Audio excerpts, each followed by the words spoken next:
we used originally until others got a hold of our story and changed it and gave us the names of their gods.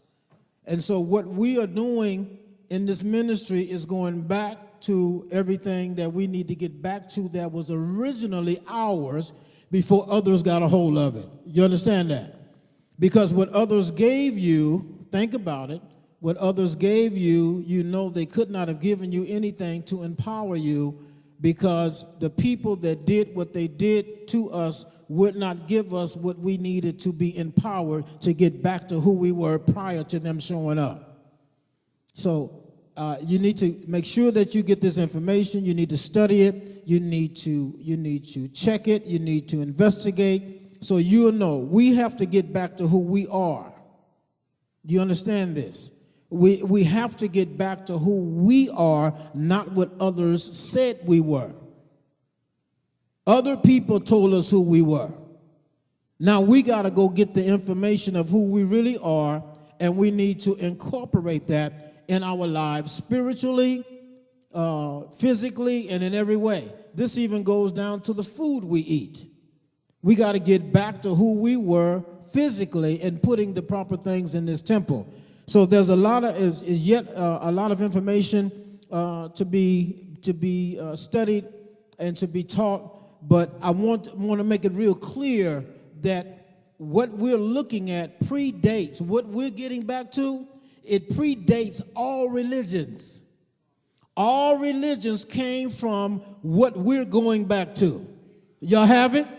All religions came out, and they're pleasurized, misquoted, mistranslated original information. And we are going back to what was original with us. And remember that what we're going back to predates all religions. There wasn't no religions until they start taking from our story and creating all these other things. Are y'all there? The Greco-Roman, the Roman Catholic Bible came from our story. Huh? The Greek Orthodox Bible came from Alexander, and that was their story that they took from our story. And then we have the British Anglican Bible, known as the what? King James Version of the Bible, done by King James and his 46 Shakespearean writers. They took everything from our story. So I don't want to read anything or study anything that was taken from something original. I got to hold on to the Bible because I got to be able to properly interpret it for others that are not into the original books of the Bible yet. We have to be able to show them in the King James Version of the Bible, this is what this is, and this is what this is. And we have more of a roadmap now to help bring better understanding to people concerning the original books of the Bible. And so, we have a lot of our brothers and sisters that are in a place where they may be stuck, like we used to be, and we don't look down on anybody. That's where they are. But it is our job to go back. We got to go back. Sometimes you got to go backwards before you can move forward. And this is really true in our case. We got to go back and get what's ours so we can act and behave and function the way it was intended for us to function. The beautiful thing that I like about the original books of the Bible and the original story that was plagiarized is the original story was for humanity. It was for humanity. It was not. It came from us, but it was not just for us. Are y'all there?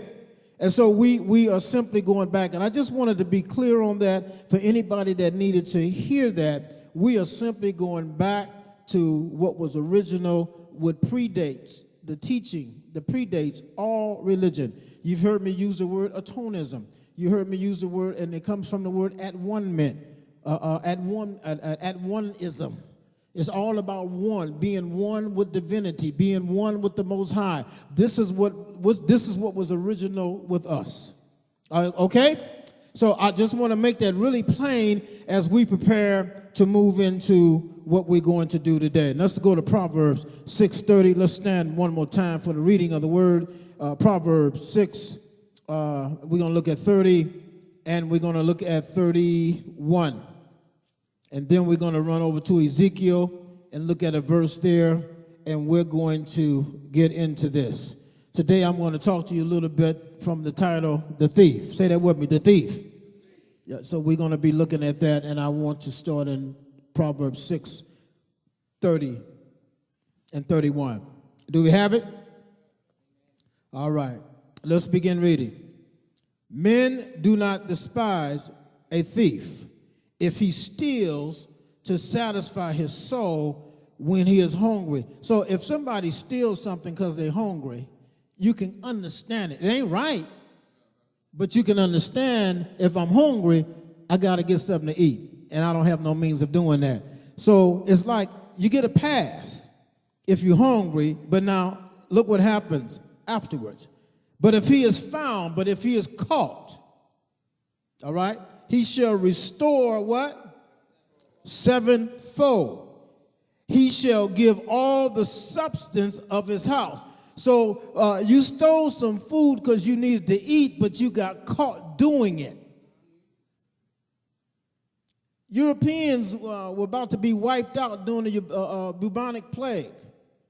They needed to be able to go into Africa and get resources to help their economy, and they helped themselves. So they were hungry, and they went to get something to eat, but then they never left the table. They never left the table. And so this thief was hungry. I understand it. You're about to be wiped out.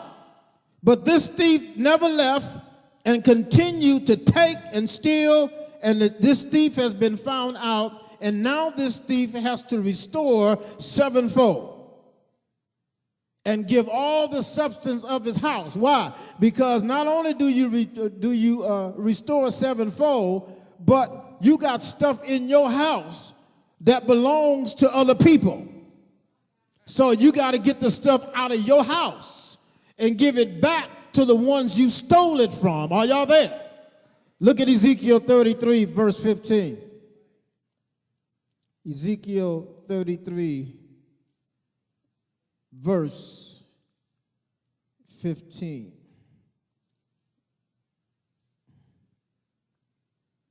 Got it? Looking at it? Let's read. If the wicked restore the pledge, give again that he had robbed, walk in the statutes of life without committing iniquity, he shall surely live, he shall not die. You may be seated. Josiah was hitting on a song earlier. Going to get my stuff.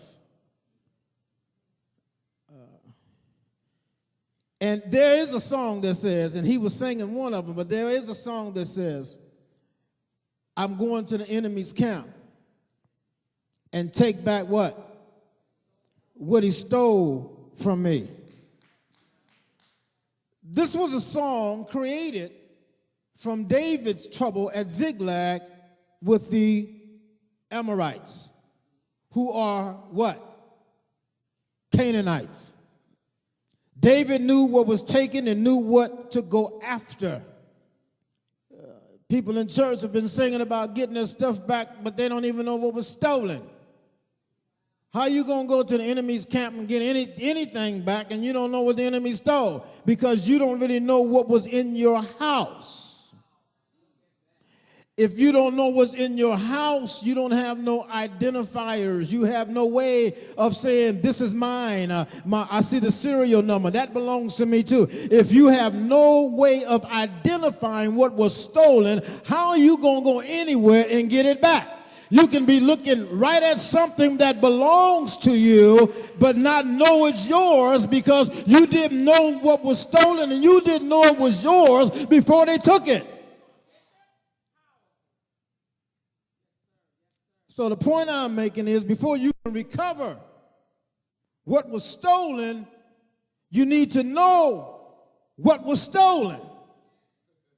And in order to understand what the uneasiness and the unwillingness to now worship the Most High Heavenly One and Ray, as our foreparents did, one must be made to understand what was stolen. What was stolen? What was stolen from us? Our true religious identity, our economic resources, our culture, and the image of us in the likeness of divinity. All that was stolen, the image of who we are in the likeness of divinity. We have all fallen short from the glory. The glory, the word glory comes from a Greek meaning recognition and appearance. We're not recognized anymore. Our appearance, who we once looked like, how we act is missing. And so we've all fallen short of that glory, and we had help falling, but now it's time to get up. Tell your neighbor it's time to get up now. So taking our culture and true religious identity away from us was like stealing our souls. See, this is why, I keep telling you that the message that was preached prior to getting the truth cannot be preached anymore, because we recognize that what was handed to us was error. It was falsehood. And I'm saying that because I know people, you still wrestle with that, traditional thing, and, I really want to hear about Jesus, but I'm giving you the original of who Jesus was. I'm giving you Yeshua now. I'm giving you the real sacrificial shepherd. That's who we're looking at right now. And believe me, I understand it, but I cannot tell you anything but the truth. And if you get mad at me, don't get mad at me. Get mad at the truth. Because we cannot go back to traditional stuff. Everybody should know why. Why can't I go back to what I was doing and what I was raised up in the church? Because what they gave me wasn't correct. And so why do I want to go back to something that's incorrect? Because I miss religion. But I need to come out of religion, and I need to come out of every lie. I need to come out of that so I can walk in who I really am, so I can see things for the way I should see them. I'm looking through the lens of somebody else's glasses, and I'm not looking out of my own glasses. I'm not seeing the view that I should be seeing for myself. Everybody has a view of themselves. Everybody has a view of their culture. Everybody has a view of what that looks like. But we don't. And because we don't, we need to get it back so we can be like the other people in the world, knowing who we are and walking in who we are, being proud of who we are, not being ashamed of who we are, and teaching our brothers and sisters, especially our young ones, how to love themselves, because this is the reason why they're killing each other, because they don't love themselves. Go to Revelations chapter 18. So once again, taking our culture and true religious identity away from us was like stealing our souls. Revelations 11:18, brother, and we're going to be looking at starting at verse 11.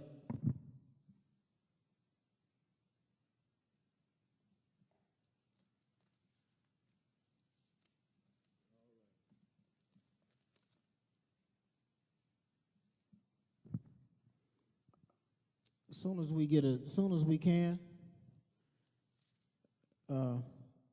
Veronica, as soon as we can, Joe, I'm going to have to get me a cordless mic. I worked too hard with this thing. Okay? Revelations 18, look at verse 11. Now, let me give you a little backdrop real quick. This is Babylon that's fallen. Remember, we told you on Wednesday night, don't get Babylon confused with the time Nebuchadnezzar was king of Babylon. Because before that, Babylon was connected to the Cushite nation. That was our land.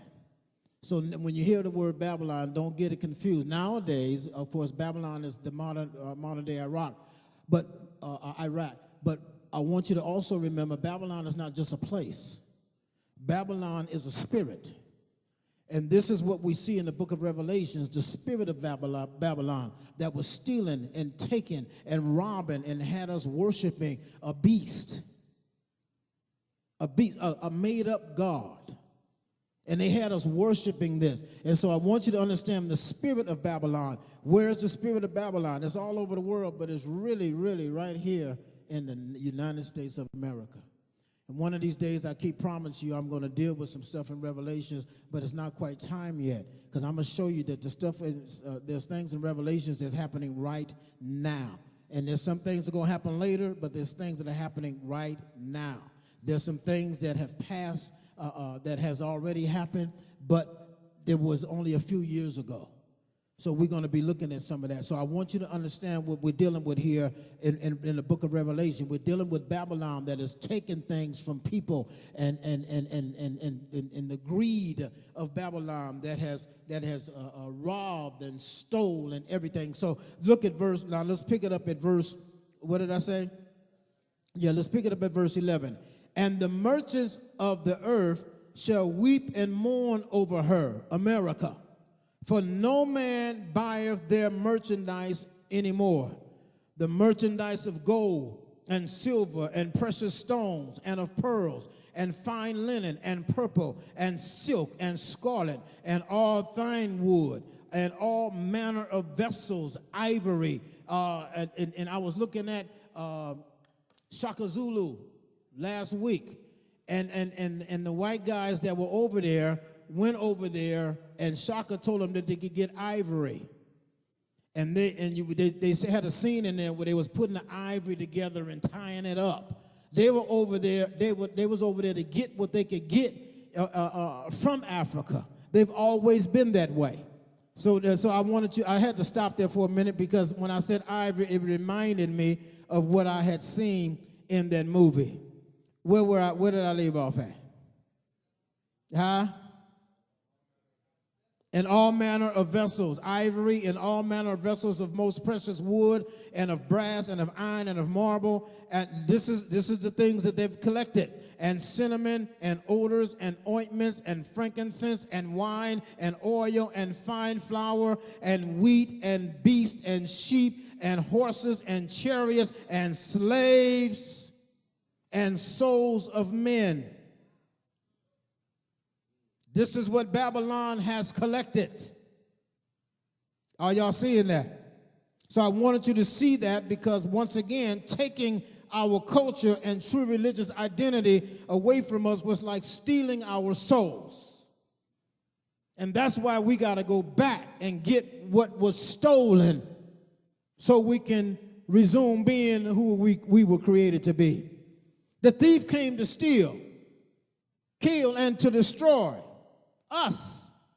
But I am here to tell you that the thief has been caught.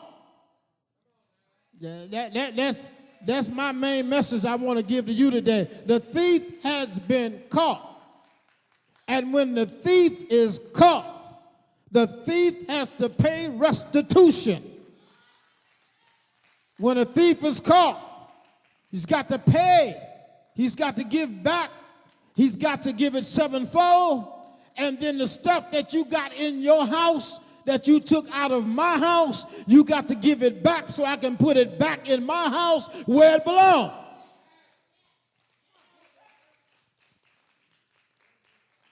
And in order to recover what was stolen, we must get back to the people that we were prior to this theft. In order to get it back, We got to get back to being who we were prior to the theft. Why is this so important? We got to learn how the thief, I'm going to answer that in a minute, but we got to learn how the thief came in and stole from us so we can never, ever let that happen again. So we have to learn some lessons from the past. We've got to learn some things, and we got to learn from it, because if you don't learn from your past, you are bound to repeat it. And you and I are not going to be here. So guess who's going to have to repeat the past? Our children and our grandchildren. So we've got to learn some things. If you are not the person stolen from, if you are not the group that was stolen from, you can't keep what was stolen. See, whatever was stolen from you in the consciousness of where you were, you got to get back to that consciousness in order to get back what was taken from you and be able to hold on to it. The thief has done something to the one stolen from to keep us from even wanting what was stolen back. Most people that look like me don't care nothing about getting nothing back. We just happy that we got a house and we got a little money and we got this. But you talking about coming all the way down from a royal place, coming all the way down from a wealthy place, coming all the way down from a people that had land and resources, so much resources that the world is still capitalizing and stealing from the resources from our homeland. You talking about a wealth of stuff. Not just material things, but a wealth of psychology, a wealth of philosophy, a wealth of everything that they took. Socrates stole some stuff, and now we quoting Socrates. We don't even know that Socrates stole it from us. Plato stole it from us. We don't realize that they stole our stuff. And I'm telling you now, the thief has been caught, and we want our stuff back.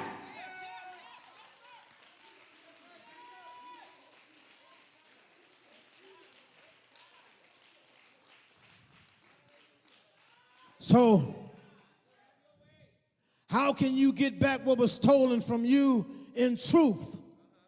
You walking in truth. How can you get back what was stolen from you in truth? By walking in a lie. You've got to understand the importance of grabbing what's yours in the way of truth and spirituality and everything that was taken. Your health. We lost our health. We're the sickest people in the nation. You know why? Because we eat somebody else's diet. They brought that filthy animal over here, that pig.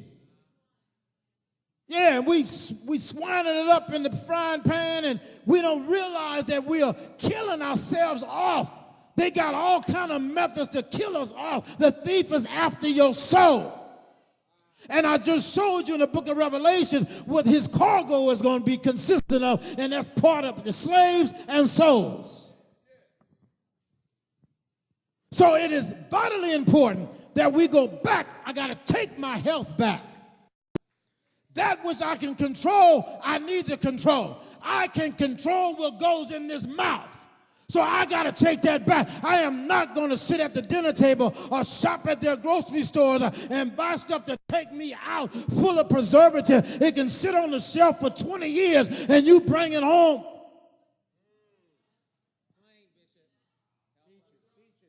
This thing is deeper. It's African spirituality. It's getting back to who we were spiritually. It's getting back to who we were physically. It's getting back to who we were mentally. It's getting back, it's taking back our soul that was part of the enemy's cargo in Revelations 18. I got to take my soul back.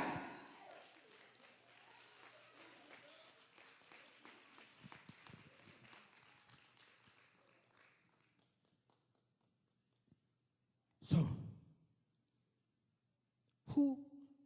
I wrote a question here. Who has benefited from these lies?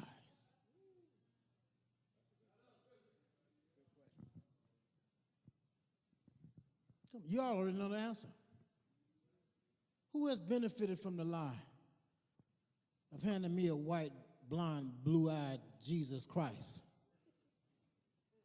that was not real, that was made up in the Council of Nicaea in 325 AD. I'm not trying to mess up your Jesus. I just want you to know where he came from. A made-up God. Not just that he's the Son of God and he's God. This is what they teach us in seminary. You know, he's fully God and he's fully man. Therefore, you must worship him. But what did I tell you last week? Check the book. Check the Bible for yourself. He said, follow me, not follow me, not worship me. When Yeshua taught, he said in John chapter 4 that the Father seeks what? Worshipers, not him. He didn't say me and the Father looking for worshipers. He said the Father, divinity, seeks worship. But I told you to follow me. Follow me. I'm the way. I'm the example. I'm the truth, according to the word. I am the life, walking after what the Messiah walked after. This is who he is. And so we were given some fairy tale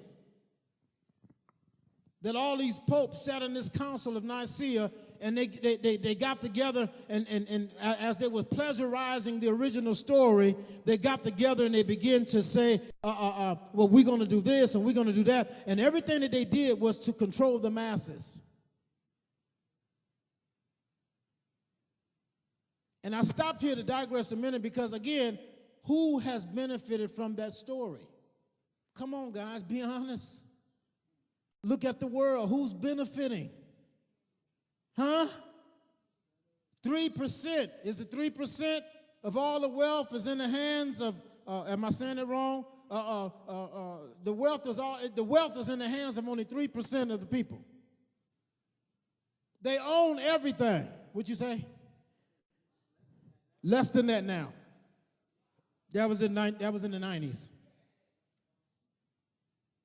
So look who's benefiting from these lies. Now, if I get back into the truth, now if you can benefit like that from a lie, how could we benefit if we start walking in the truth?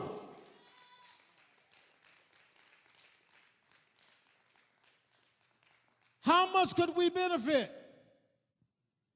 from walking in the truth of who divinity and the Most High really is? Because you know lies are not real. And so when the lie collapses, everything connected to the lie is going to collapse with it. And we've seen it happen. We've seen it happen right now. So when you awaken, your stuff wakes up with you. When you awaken consciously, because remember, consciousness is the one and only reality. That's divinity. That's the Most High. Consciousness. You wouldn't even have an awareness if it wasn't for the consciousness that you got from the Most High. So consciousness is the one and only reality. And when we begin to move back into that consciousness that we were taken out of, once I get back in that consciousness, then everything that was connected to me in that consciousness must find its way back to me. Are y'all there? See, I can't give you your stuff now if you still got a slave mind, because with your mind, if I give it back, you end up giving it right back to the people that it came from. So you cannot have your stuff until you have the consciousness that's attached to your stuff. You got to think like you're royalty. You got to think like you're wealthy. You got to think like you're somebody. You got to think like you're a queen. You got to think like you're a king or a pharaoh. You got to think that you are and know that you are someone very important and you're not no second-class citizen. You not nobody that God felt sorry for and grafted in Romans. You're none of that. And once we get back the consciousness, the awareness of who we are, as you start walking in that consciousness, your stuff starts finding you, attaching to you, just walking with just because it's your stuff. And when your stuff recognizes you, whatever was taken, your stuff said, hold up, the universe sends a signal. Wait a minute, somebody woke up and this is what was taken from them. So it got to come back to the one that it was originally stolen from, because the thief has been caught, and the thief must repay sevenfold and give up whatever's in your house because it belongs to me.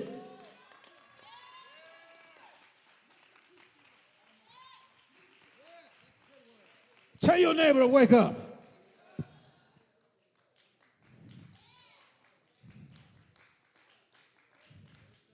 There is an attraction of what's rightfully ours, an energy emitted from universal forces to return everything that is connected to the vibration and the frequency of the one that it belongs to.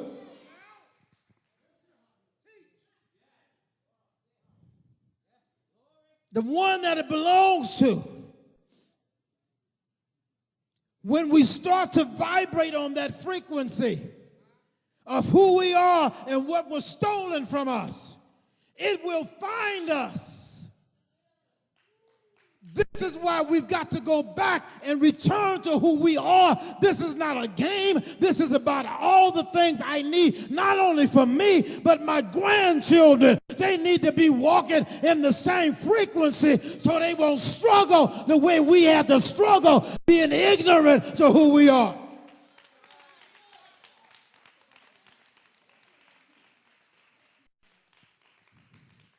So we got to get rid of that uneasiness and that unwillingness to get back to the truth.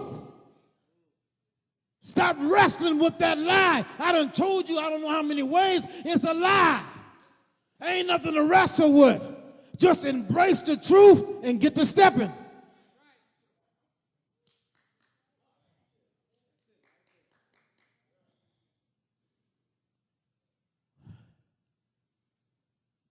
When you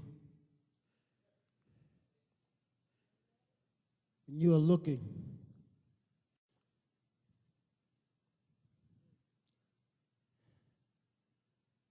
what you are looking for in your life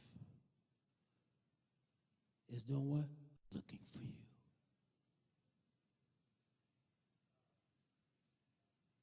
It's looking for you. But the problem is, what you're looking for can't find you because you are not you. You and I were created in the image of somebody else. And so we've lost the divinity of being in the image and likeness of that divinity. And so your stuff can be all around you and don't recognize you.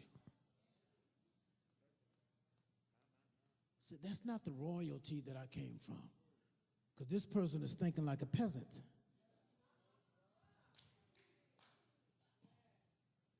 So I know this can't be the one. And that's your stuff, but your stuff don't recognize you. And so there's not an attraction. See, I'm not attracted to, I wish I could be attracted to you, but there's a vibration, there's a frequency that belongs to the royalty that this belongs to, whatever this belongs to is, your mind, your material wealth, whatever it could be. But you could be the one, but your vibration is not right. You could be the one, but your dial has been changed. So you're not on the right frequency. So I have to keep searching until I can find the right vibration and the right frequency so I can return what was stolen. Are y'all still there?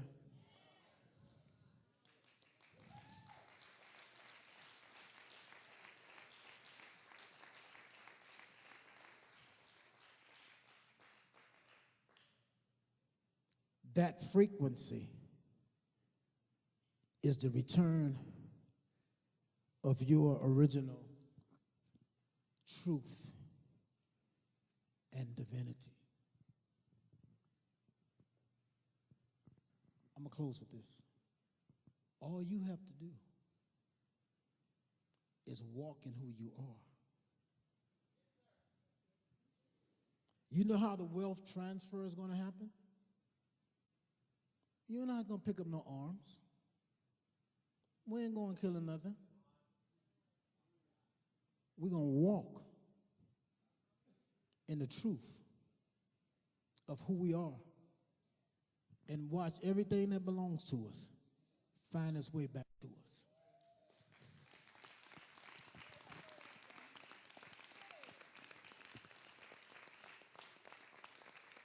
You don't even have to go down to the enemy's camp and take back what he stole from you, because it's going to find its way back to you. It's going to be attracted to you by the consciousness you allow yourself to come back into.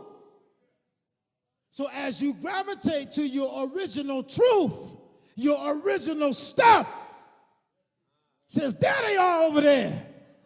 Run over there. That's where you belong. Because the thief has been caught, and the thief must repay sevenfold and get everything that belongs to you out of his house and bring it back to your house.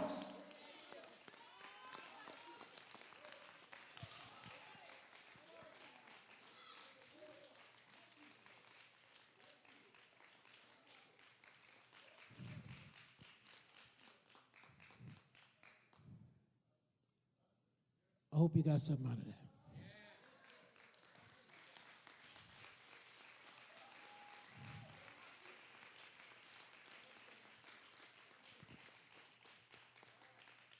Let's prepare for our communion.